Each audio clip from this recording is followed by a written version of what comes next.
Hello, everyone. Welcome back to our Feeling the Heat Symposium. I hope you found the morning session interesting and inspiring. If you weren't able to join us for the morning session or you wish you could watch it all again, don't worry. We've recorded the presentations and we'll make them available online. We'll send you an email with the link in the coming days. Our afternoon session will open with a panel of growers and producers who will share their experiences from the summer and their ideas for how to prepare for similar future events. Joining us from BC are Bill Wolk and Sarah Day-Lean. From Washington is Matt Miles, and from Oregon are Catherine Pauline and Gary and Devin Wade. After the panel, we'll host a breakout session to capture your ideas before we end for the day. I'll now turn the microphone back to our MC, Molly Thurston. Great, thank you, Kirsten. It's great to see everyone joining again this afternoon. We hope you had a short break there. We've got a busy afternoon, so I don't want to delay for too long here, and we'll get right into our panel. And so I would like to invite our grower panelists to turn on their video, and I'll get you to unmute yourselves. And just as a brief introduction to the grower panel, from British Columbia, as mentioned, we have Sarah Day-Lean, who's joining us from Consolidated Fruit Packers. And from Allen Brothers, I'd like to welcome Matt Miles, who's in Washington. And in Oregon State, we've got Gary and Devin Wade from Wade and Rufner Orchards. So Gary, I see you there. And I think we've got the others coming online. So great, I've got you there, Sarah. And Matt, I think, is coming on as well. Perfect, I see you, Matt. Good. So we will get rolling on our grower panel, and the purpose of this panel is really just to share experiences with the panelists and with the audience, and to allow for some interaction and questions to occur. So I will call on each of you just perhaps to give a quick introduction as to who you are and what your position is within your individual company, and then I've got a couple questions to get the conversation rolling and started. So why don't I start with you, Sarah, for a brief introduction about who you are and what your position is. Sure, wonderful. You can hear me? Can hear you fine, thank you. Perfect. Okay, hi everyone. My name is Sarah. I am located in the Okanagan in British Columbia. I actually live down in the south in Oliver. I work as a field person as well as a quality control advisor for a medium-sized packing house called Consolidated Fruit Packers. I'm working with tree fruit growers, with apples, pears, cherries, stone fruit, even table grapes, organic, conventional, and from basically the border over to the Similkameen up to Lumbee in the North Okanagan. Great, thanks a lot, Sarah. That was a great introduction. And Matt, I'm going to move to you next, please. Good afternoon. I work at Allen Brothers Fruit. We are an apple and cherry packer that is located just west of Yakima, Washington. We grow about 800 hectares of tree fruit and about 450 hectares of wine grapes. We're a moderate-sized apple packer, but we're bigger in the cherry side. Happy to share our experience. Excellent. Thanks so much, Matt. Appreciate you joining us. And then we'll head further south to where you are, Gary, please. Hopefully I unmuted. Can you hear me? Yeah. Yeah, we can hear. Yeah, we're just a small family orchard down in the Dalles, Oregon. Have about 90 acres of cherries. Excellent, that's great. So we've really got a breadth both in terms of the geographic areas that you guys are all in, but also in terms of size and crops that are covered. And so I just wanted to start off with a question. Perhaps, Gary, we'll start with your experience down south. Is, what did you see this year? What was surprising to you about the heat dome coming on? And perhaps you could frame it in terms of what crop stage you were at as well, to give some context to the discussion. Okay, we were probably right about in mid-season. We'd already picked a number of our varieties, but we had a lot to go. We probably lost about half of our fruit. essentially, what was surprising more than anything was that typically you'd see fruit that was exposed in a heat event get burned. But actually fruit underneath that was fully shaded was also just kind of cooked internally. And it just, we ended up not picking probably about, as I said, about half of our fruit. And so what varieties would you have not started picking in terms of the cherries by the time the heat dome came on? Well, the major varieties were some Lapins, Regina, Skeena, and Sweethearts. Okay, thanks, Gary. And so moving up a little further north to you, Matt, what crop stage were you at when the heat dome began, and what did that mean for impact on fruit? So our harvest usually starts, beginning portion of June. So we had worked through all of our earlier varieties and we're into our real bangs. And so it was just pretty tragic. So we have our company owned fruit, but we also have probably 100 outside growers on the apples and cherry side. So I think that anything in that window prior to our 4th of July was just really tough. And some of that usually have a dip after the 4th of July for production anyway. So we took the time to either go in and thin off some of the fruit that was going to shrivel anyway. And then as we went through the latter part of the harvest, the Sweethearts seemed to do well, but we were mostly focusing on a lot of the organic fruit because it would handle the higher labor costs and work through that and trying to be very strategic on the fruit that got picked and only pick as much as we could kind of put into a box and sell in a short period of time. Thanks, Matt. So definitely making a lot of decisions, it sounds like, based on the economics of what was packable and shippable potentially. So Sarah, let's go further north to you. What crop stage were you at in terms of the heat dome starting as well? Yeah, for sure. Really, we were just getting geared up to start our Lapins harvest down in the Oliver Soyuz, so right on the border of Washington State near Orville.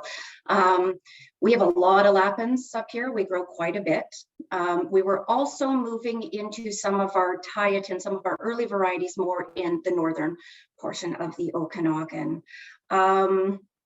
That's cherries and apples. I mean, are we kind of talking apples, cherries, or just cherries for now? Absolutely. Feel free to chip in on apples as well, and we can circle back if Matt wants to make some comments on apple.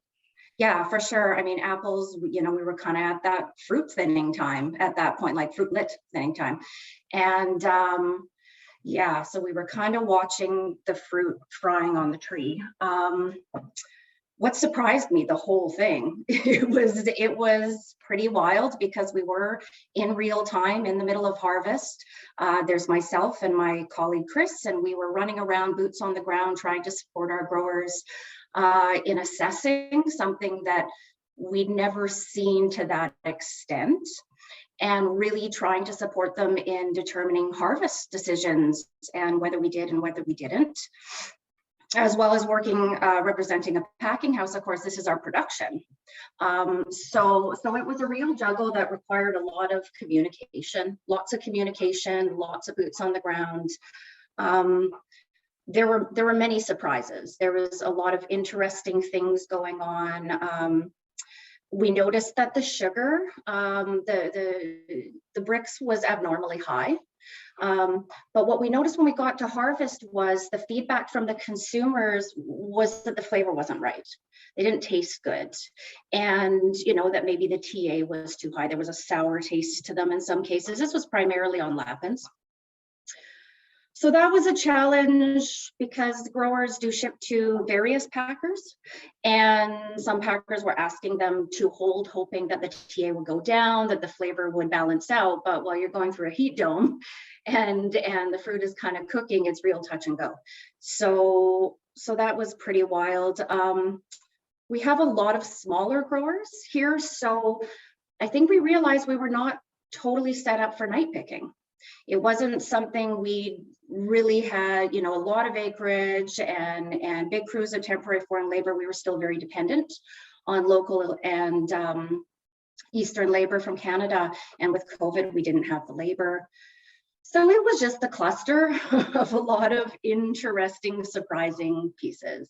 Thanks, Sarah. Yeah, no, I think you highlighted a whole bunch of different challenges there, and I'd really like to circle with both Gary and Matt and hear your responses to that.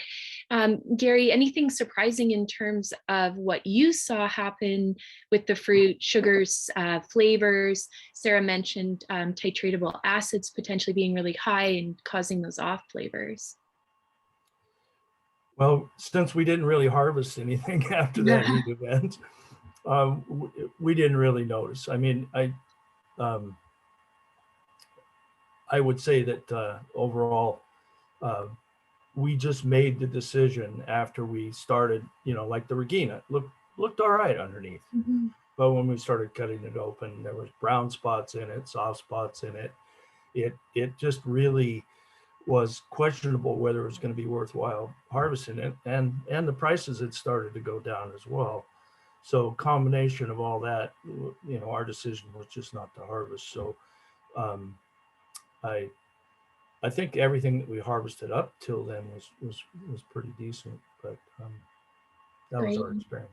Yeah, no, that sounds like a really unfortunate loss in your case, and having lots of growers walk away from a lot of fruit this year, that's pretty devastating to the grower. Yeah. No, and Matt, with your organization, it sounds like you did try to salvage some fruit. You mentioned the organic fruit.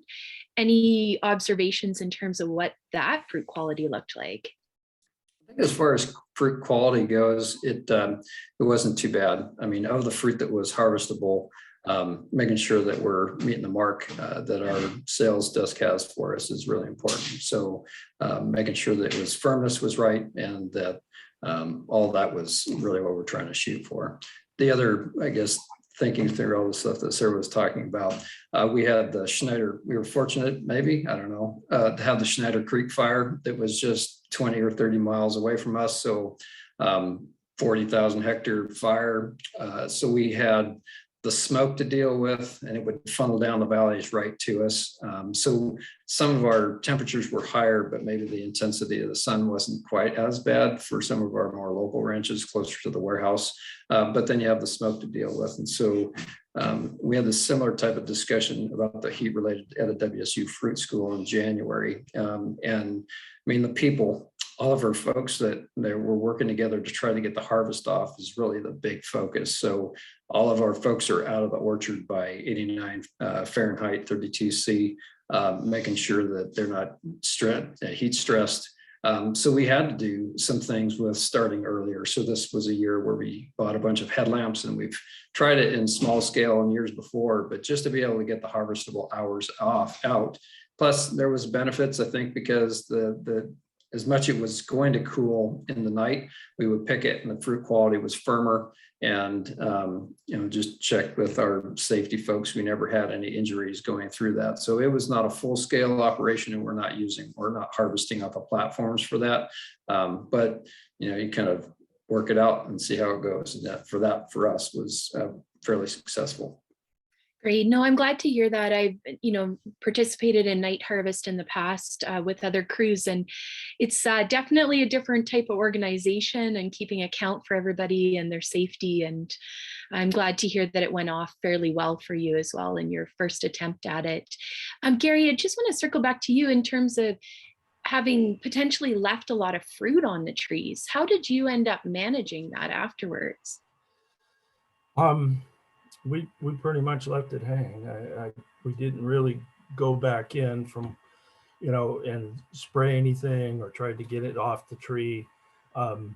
We thought about it. We talked to some folks and decided that it really wasn't going to help.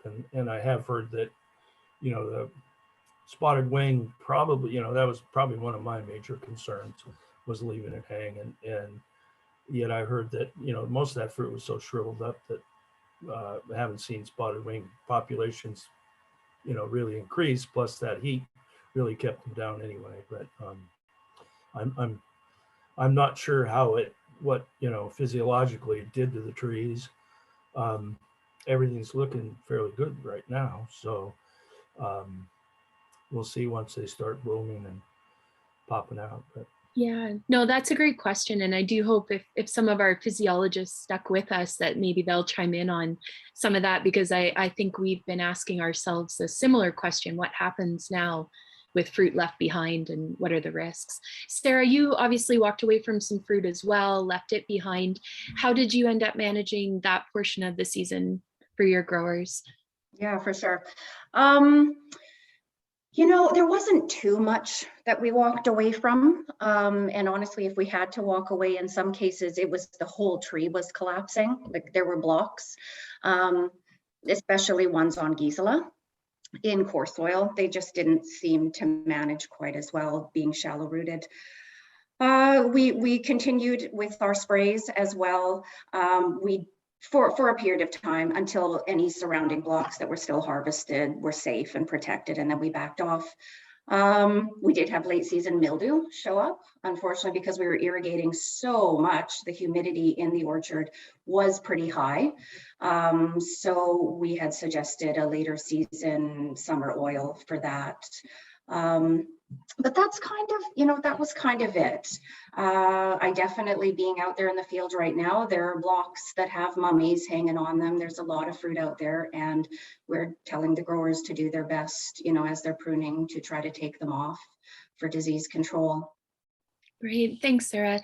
And Gary or Matt, Matt, did you see any similar issues in terms of differences in rootstocks and how the rootstocks might have reacted to the extreme heat?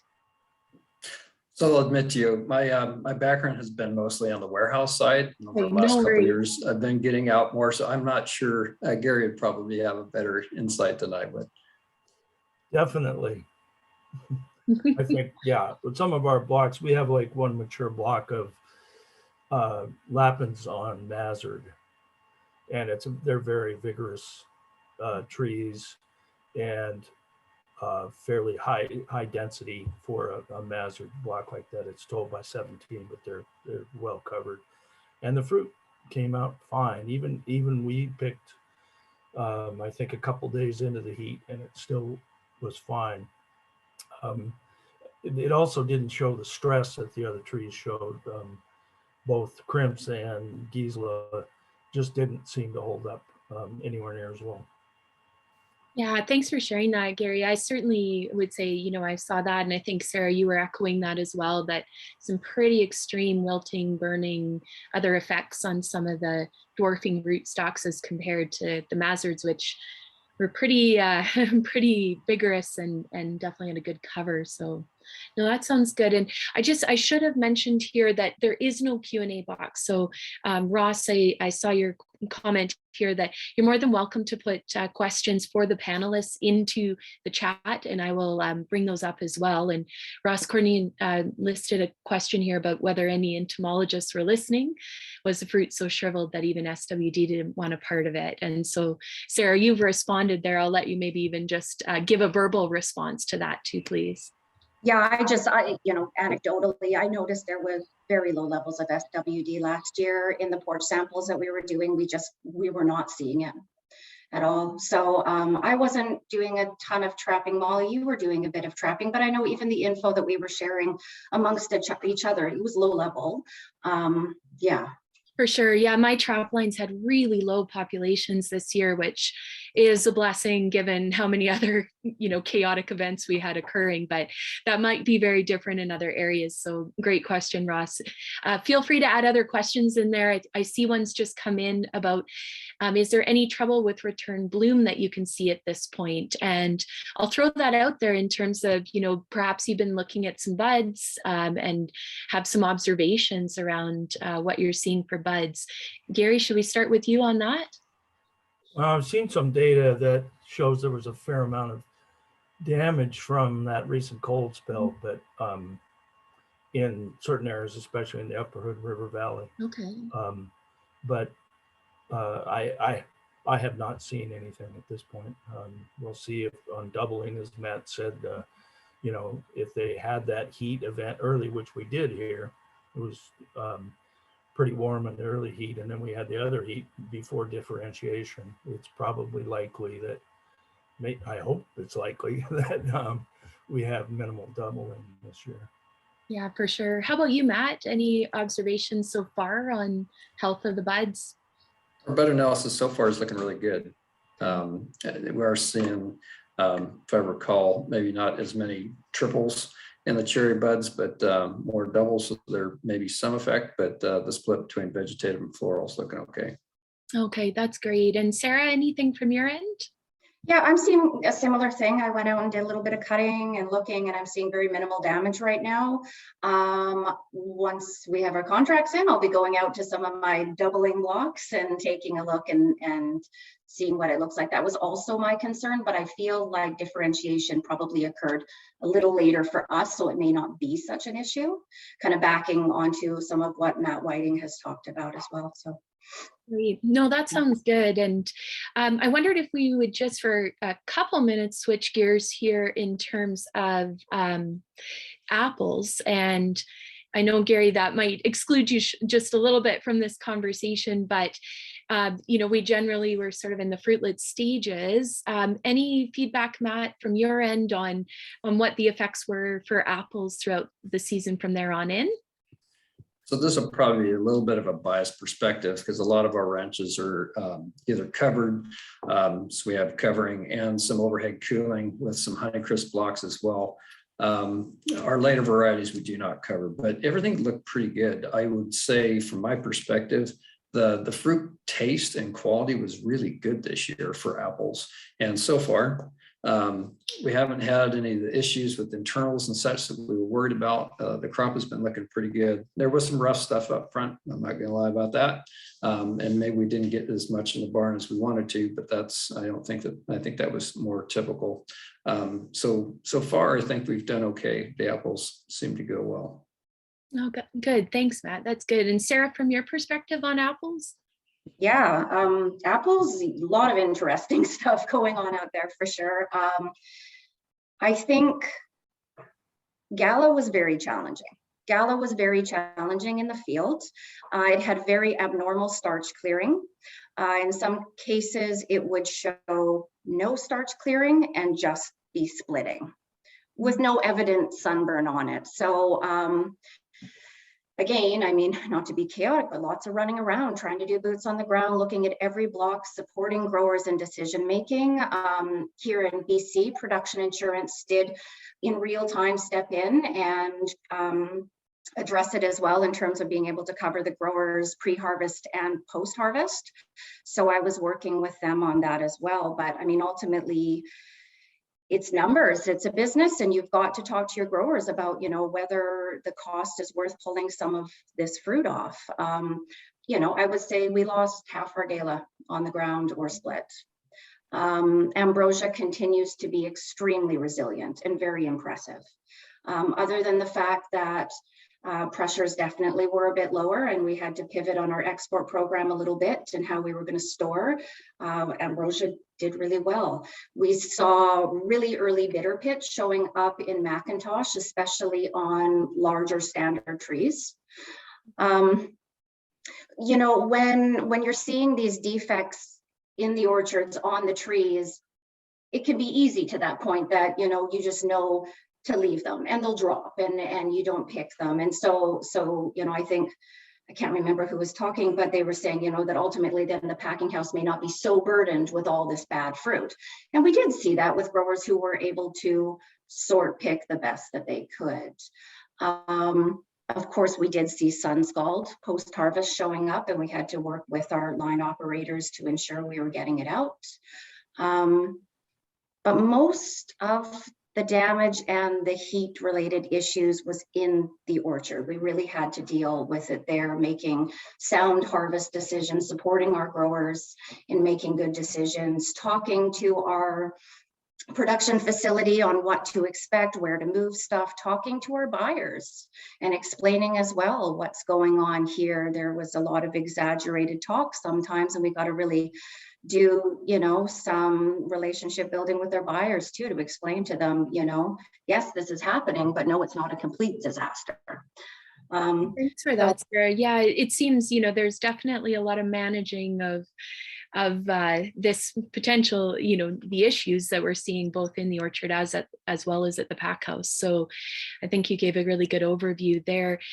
In terms of just trying to kind of we're coming towards the end of our panel time here. So again, I'd like to put out a call if there's any specific questions from the audience. Please feel free to type those into the chat. I'll see them there. But I want to ask again our panelists to think about, what are some of the ways in which you might now prepare for similar events, knowing what you know after this season's very dramatic learning experience. So Gary, why don't we start with you there? Obviously, a devastating year from your perspective, and how would you potentially prepare going forward? Well, it was really helpful to have Matt talk about some of the things that he did on water management. I think water management is probably a really important element that we need to have a better understanding. Yeah, we were running a lot of sprinklers and all that. Was it just causing more damage than helping? Thinking about rootstocks, I mean, we've got some acres to plant. I think we've got 18 acres to plant. Do we really want to continue to grow Giesler or Maxima? I mean, or Crimp's rootstocks? I guess the other thing is, thinking about varieties. Obviously, there's some varieties that are going to do better. You don't want to plant a bunch of skeena if it's going to be this hot. And tree structure and orientation. We do a fair amount of KGB, and that did do better in the heat because it is so well covered, because the cherries are very close to the, covered by the leaves.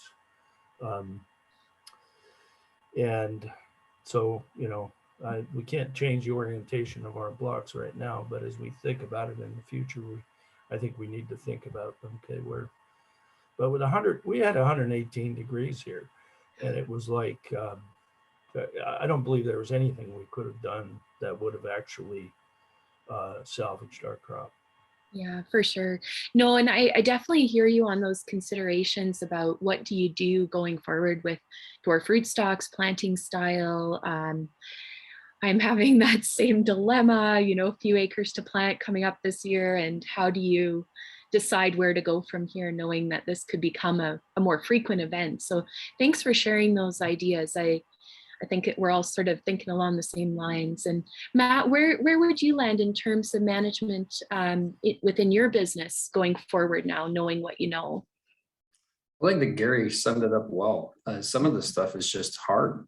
You're not going to do a great job at 118. It's just, I feel like we have spent a lot of money on covering acreage. We had a entirely enclosed in white shade cloth with Rainiers in the Yakima Valley.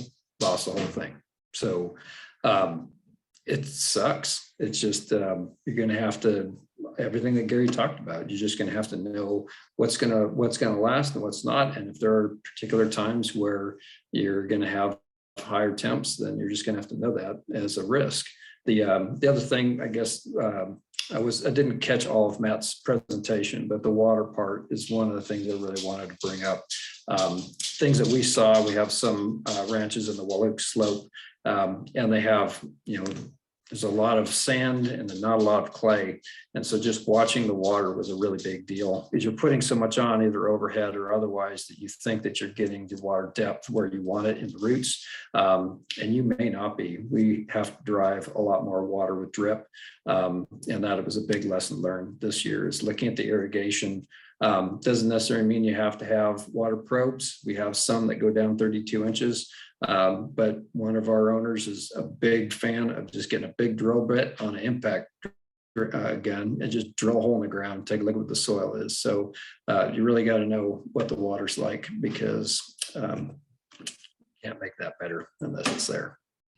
Yeah, I'm really glad you raised that point too, Matt, because I think that was one challenge I certainly saw in our area, that we started the season off with extremely dry conditions, and perhaps some growers were late to the party in terms of putting the irrigation on. And so, you know, that idea of just getting out there, checking and really checking, not just relying on, you know, a certain number of gallons per minute or per acre going out there. So yeah, it might be something advisable for future. Sarah, anything to add there in terms of, you were also dealing with some pretty dry soils and otherwise? Yeah, and we're all pretty aligned on the same topics, really. I mean, I would like to see there's a bit of work being done on ground covers in orchards, and I think that's something I would like to learn a little bit more about, because what we did see was, in some cases, not all cases, the orchards that had great soil health, the trees were healthy, they thrived, they did okay. There was still damage, but they didn't collapse, you know, and I think that's really important. So I'd like to see a little bit more work around that. Maybe a little more work around different inputs, options that we can use, sprayable options. If there's anything, yeah, there's lots of interesting stuff that we can definitely explore for sure. Great, thanks, Sarah. And maybe just as we wrap up in our final couple minutes, I'll circle back to Gary and Matt and just see, are there any other sort of future directions for research or resources that you'd like to see to help you with your decision making? Go ahead, Gary. Yeah, I think I've pretty well covered it. I mean, we're in an area that's got some really steep, drastic slopes, and we're not going to cover our fruit. It just would never work. And it's interesting to hear from Matt that it really didn't help. I mean, if you get to that extreme heat, you know, for our sweethearts, we made a choice ahead of time. We saw that heat coming. We just went and picked them for brightness, and we didn't do too badly.